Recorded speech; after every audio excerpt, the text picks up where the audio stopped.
नमस्कार साथियों। 15 अगस्त 1947 को भारत आज़ाद हुआ और 26 जनवरी 1950 को भारत को लोकतांत्रिक गणराज्य घोषित किया गया। जब भारत को लोकतांत्रिक गणराज्य घोषित किया गया तो पश्चिमी विचारकों ने भारत के बारे में एक भविष्यवाणी की। उन्होंने कहा कि क्या इस देश में लोकतंत्र चल भी पाएगा, भला ये देश लोकतंत्र जैसे कॉन्सेप्ट को संभाल भी पाएगा क्या? क्योंकि जिस देश में इतना ज्यादा पॉलिटिकल और सोशल डिवाइडेशन हो, वो देश भला लोकतंत्र जैसे विशाल कॉन्सेप्ट को कैसे संभाल पाएगा। लेकिन आज भारत अपनी इस लोकतंत्र के विकास की महागाथा के लगभग 75 वर्ष पूरे कर चुका है और हमारा लोकतंत्र सफलतापूर्वक चल रहा है। इस दौर में हमने कई प्रधानमंत्री देखे और कई चुनावों के दौर देखे, लेकिन क्या आप ये जानते हैं कि भारत के प्रथम आम चुनाव कैसे हो गए थे? उस दौरान चुनाव आयोग के समक्ष क्या क्या चुनौतियां थीं?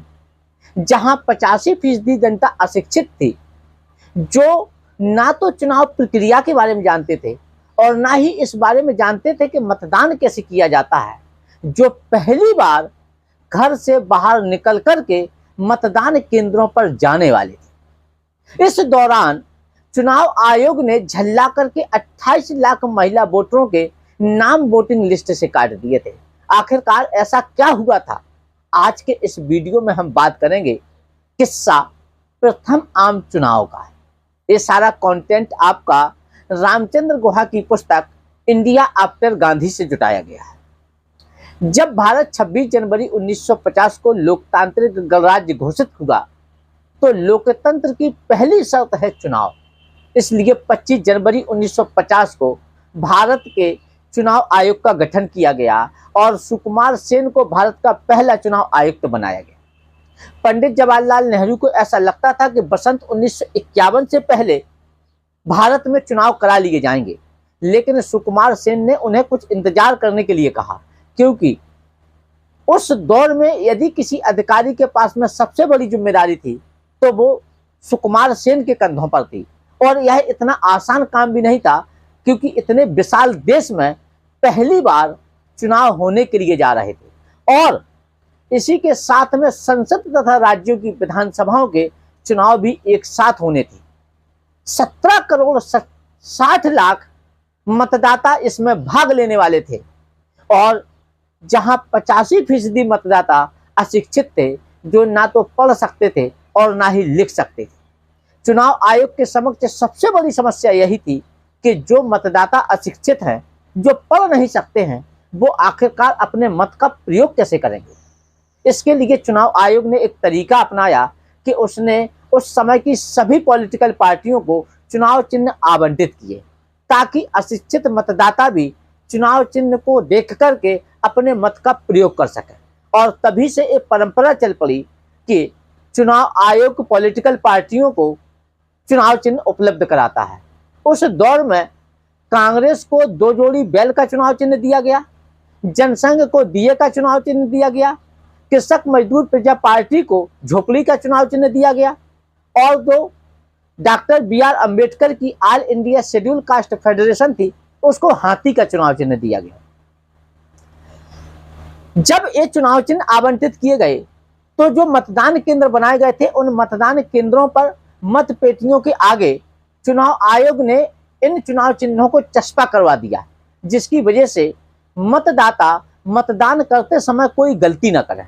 और फर्जी मतदान को रोकने के लिए एक तरीका ये भी अपनाया गया कि एक स्याही का प्रयोग किया गया, जो स्याही मतदान करने के पश्चात हाथ की उंगली पर लगा दी जाती थी, जो लगभग 1 हफ्ते तक नहीं छूटती थी, जिससे ये पहचान हो सके कि कौन लोग वोट डाल चुके हैं और कौन लोगों ने वोट नहीं डाला है।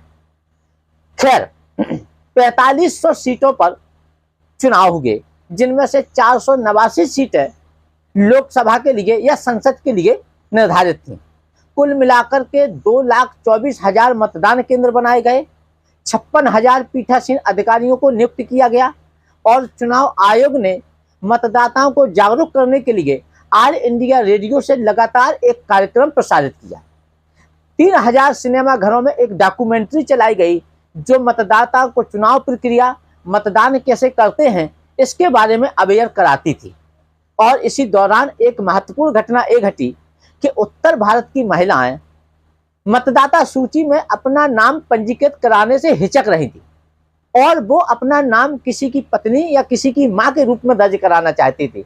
तो चुनाव आयोग इससे झल्ला गया और उसने झल्ला करके 28 लाख महिला वोटरों के नाम लिस्ट से काटने के आदेश जारी कर दिए। फिलहाल इसके बाद में चुनाव की तारीखों का ऐलान हुआ और 25 अक्टूबर 1951 से 21 फरवरी 1952 के बीच में चुनाव होना निर्धारित हुए।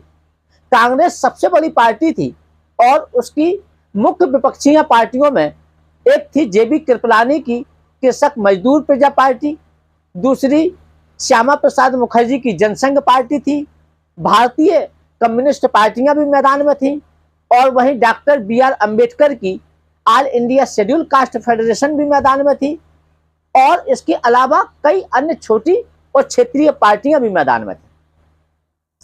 कांग्रेस की ओर से पंडित जवाहरलाल नेहरू ने पंजाब के लुधियाना से अपना चुनावी अभियान शुरू किया और उन्होंने पूरे देश की तूफानी यात्रा करते हुए 25,000 मील की यात्रा की, जिसमें से 18,000 मील की यात्रा उन्होंने हवाई जहाज से तय की, 5200 मील की यात्रा उन्होंने कार से तय की, 1600 मील की यात्रा रेलगाड़ी से तय की और 90 मील की यात्रा नाव से तय की।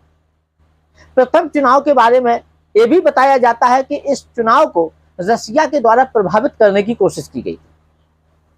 रसिया ने नियमों के विपरीत जाकर के भारत की जो वामपंथी पार्टियां थीं उनको मदद मुहैया कराने का प्रावधान उस समय किया था। फिलहाल जब चुनाव अभियान को रोक दिया गया, फरवरी के तीसरे सप्ताह में चुनाव अभियान को रोक दिया गया और फिर मतों की गिनती शुरू हुई। सबसे ज्यादा मतदान यदि कहीं पर हुआ था उस दौर में तो वह हुआ था केरल के कोट्टायम शहर में, जहां पर 80.5% मतदाताओं ने मतदान में हिस्सा लिया था और सबसे कम यदि कहीं हुआ था तो वो हुआ था मध्य प्रदेश के शहडोल में, जहां मात्र 18% लोगों ने मतदान में हिस्सा लिया था। मतों की गिनती हुई और जब गिनती के पश्चात रिजल्ट सामने आए तो कांग्रेस को 489 में से 364 सीटें संसद के लिए मिली और जो 3,280 विधानसभाओं की सीटें थीं उनमें से 2,247 सीटें कांग्रेस को विधानसभा में मिली। इसी दौर में एक जो सबसे महत्वपूर्ण घटना घटी वो महत्वपूर्ण घटना ये थी कि डॉक्टर बी.आर. अम्बेडकर बंबई से चुनाव हार गए।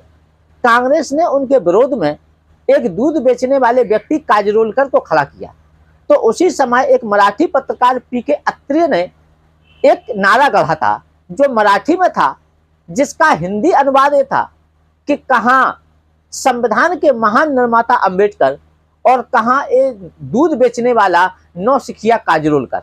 लेकिन फिलहाल डॉक्टर बाबा साहब अम्बेडकर की उस चुनाव में हार हुई। इसी दौर में न्यूज़पेपरों में भी कई सुर्खियां उनकी हेडलाइंस बनी। जैसे उड़ीसा के एक जिले में बहुत से आदिवासी तीर धनुष लेकर के मतदान केंद्रों पर अपना मत डालने के लिए आए थे। ऐसी ही कई महत्वपूर्ण सुर्खियां उस समय चुनाव की हेडलाइंस बनी थी, तो इस अखबारों की हेडलाइंस बनी थी। तो उस दौर में जो प्रथम आम चुनाव हुए, ये हमने बात करी आज प्रथम आम चुनाव की कि कैसे प्रथम आम चुनाव हुए थे, चुनाव आयोग के समक्ष क्या क्या कठिनाइयां थीं और उस दौर में क्या क्या हुआ था। तो आज के इस वीडियो में इतना ही, अभी के लिए बस, धन्यवाद।